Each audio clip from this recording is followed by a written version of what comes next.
You've probably heard of my planet, a place which, sadly, few of you will ever get to visit. My planet is a place called autism.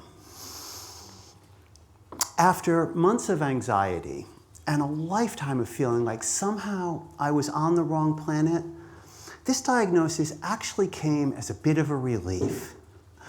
I was starting to worry that maybe there was something actually wrong with me. The thing is, I've lived a rather extraordinary life. After earning a PhD from Caltech, I've held research appointments at MIT and Stanford before moving to Hollywood and embarking on a 20-year career in visual effects for feature films, working on such projects as I, Robot, The Lord of the Rings, The Dark Knight Rises, and, of course, Harry Potter. Somehow, I got married. We celebrated our 20th wedding anniversary last year. I've traveled extensively, exhibited and sold photographs, became a published author. I baked our wedding cake. I've run 16 road marathons, 15 ultra marathons, and you get the point. At the same time, I've never really understood most of what other people consider fun. I'm seldom comfortable in social situations, and I spend a great deal of my time on my own, not necessarily by choice. At work, I've seen many of my colleagues elevated into more respected and more valued positions, while I have been held back due to a lack of soft skills. I've spent uncountable hours trying to unravel the nonsensical rules of office politics and endured endless coaching on how to better fit in. Strangely, my suggestion that others should adjust to my way of communicating is generally met with a blank stare. I'm given advice on how to conceal my feelings, while others seem incapable of adjusting to the idea that someone might be truthful with them. Organizations, such as businesses on this planet, are built around sets of principles derived by studying the brains of the local inhabitants. We call these studies things such as psychology and management theory, and they're used to develop codes of conduct governing how people are expected to interact with one another. It appears that the ability to follow these codes is actually more important than one's ability to contribute. Those who don't behave as expected often find themselves marginalized. It's time to change this conversation. The framing is all wrong. It's true. For most of the people from my planet, your compassionate accommodation of our difference is a gift that might save us from a lifetime of dependence. For the rest of us, though, the question isn't how should we change our behavior to better fit in, but how must you change your thinking to get the full advantage of our abilities? This is not going to be a comfortable conversation. A central point in this discussion is one of vision. This is an area where, whether I speak literally or metaphorically, people from my planet greatly outperform people from the planet Earth. Earthlings have this curious belief that anyone who has the same sensory equipment as them must have similar abilities. As if. If I tell you that a polar bear can smell a seal at a distance up to 20 miles away, you have no way of conceptualizing what that is like. But you will believe me. If I tell you that I can see a richness in the patterns of your world that you cannot, you will reject this notion, even though this, too, is true. If I can't persuade you that I can see patterns that you cannot, how will I ever convince you that this is an ability that extends across time and space as well.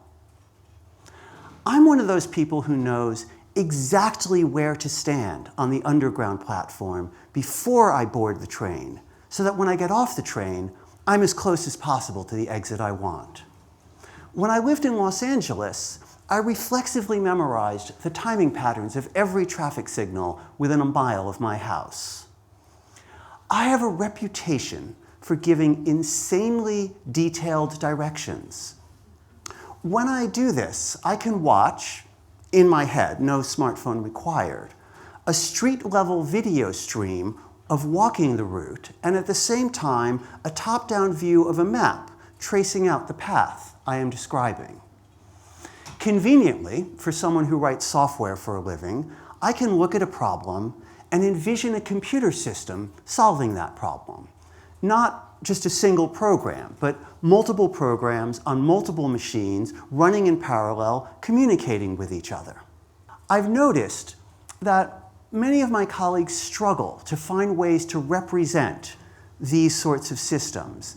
And it seems the best that they can do is to create a picture on a screen or on a piece of paper. And I'm often confused when they show me these images because their pictures are two-dimensional and static, whereas my model is three-dimensional and dynamic. One of the hardest things for me to explain is that when I look at a problem or a piece of mathematics, I convert it into abstract geometric shapes in my head. I honestly can't explain it any better than that. If a shape is comfortable, I have no trouble working with it. If it's uncomfortable, it's an irritant, like a grain of sand inside an oyster. I feel like a lot of my life is spent smoothing these grains of sand into pearls and then struggling to persuade others that my changes are an improvement. For someone like me, the workplace is a bit of a perfect storm. I don't behave the way I'm expected to behave, so people are less inclined to trust me. Often, my ideas are so out of step with what everyone else is thinking. Instead of an ability to persuade others that my ideas are better, I have an inability to understand how someone can fail to see something which is so glaringly obvious. It's hard to be polite when you're gobsmacked. Imagine walking into a classroom and you see up on the board sense and sensibility. The teacher is holding a copy of the complete works of Jane Austen. The person sitting next to you says something about being ready to discuss Hamlet. How do you explain to them that they're clueless without telling them that they're clueless? So I end up frustrated. Everyone else ends up mad at me. My idea gets rejected, and we all spend months in an unheated Danish castle with a madman instead of having a lovely fortnight out in Somerset. There must be a better way. A good first step towards this better way is for me to be honest with people about why I behave differently. This turns out to be an excellent litmus test of people. I quickly get a read on who is going to be helpful and on my side, and who is going to pose an obstacle. Once I've identified my allies, I can get them to persuade others, first, that I can be trusted, and second, that my difference is a strength. Just as I want others to value my strengths, I can use their strengths to help me. One of the areas where people from my planet often struggle is in predicting how Earthlings will respond to things that we say to them. Despite decades of studying the inhabitants of this planet and learning to mimic your behavior, I still get this wrong a lot. I'll say something which I think is neutral or even positive, and be met with hurt or shocked looks. Or my wife will give me a warning, "Daniel!" This is even worse in written communication. If I send something by email or on Slack, that's Snapchat for adults, I often get told that I come across as rude or aggressive or even nasty.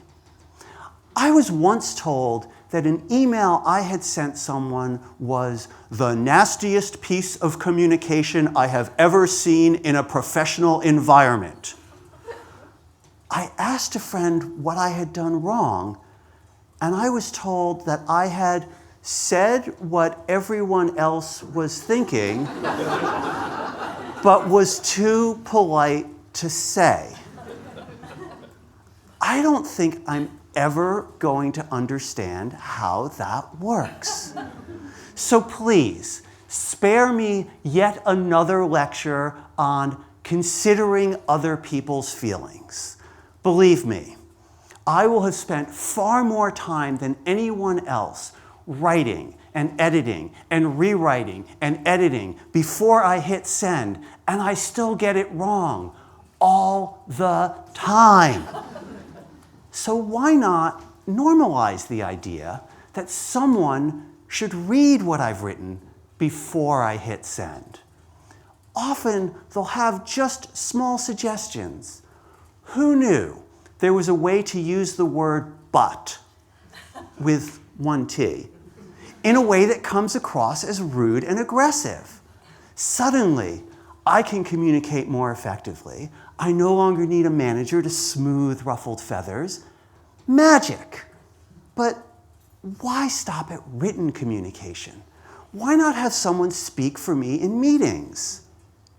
Rather than telling me afterwards that I came across as being blunt or dismissive of others, let me speak through an intermediary. Picture a scene from a film where there's a character who can only communicate through an interpreter. A question is asked. There's excited chatter in a foreign language, and the answer comes back, and it's 2 or 3 words. Obviously, there's a great deal that was said that wasn't translated, but that's okay, as long as the important bits get through. So now, what happened to that perfect storm? I can now walk into a room and people know that they can trust me. If someone doesn't understand one of my ideas, there's a willingness to accept that maybe the fault is with them and not with the idea. I don't need to persuade anyone that my idea is the best idea. Someone else can do that for me. And now I have the time and space to offer guidance and direction to get everyone to a better place. And this all takes much less time and effort than our endless months with Hamlet's ghost. It's true. For me to function on this planet, I need your assistance to mitigate the many ways in which this world is built for your convenience and not my convenience. If you help me to use my talents to their full extent, I will show you ways to improve our world that you could never have imagined. The combination of you doing the things you do much better than I ever will, and me contributing in ways you cannot, is unstoppable.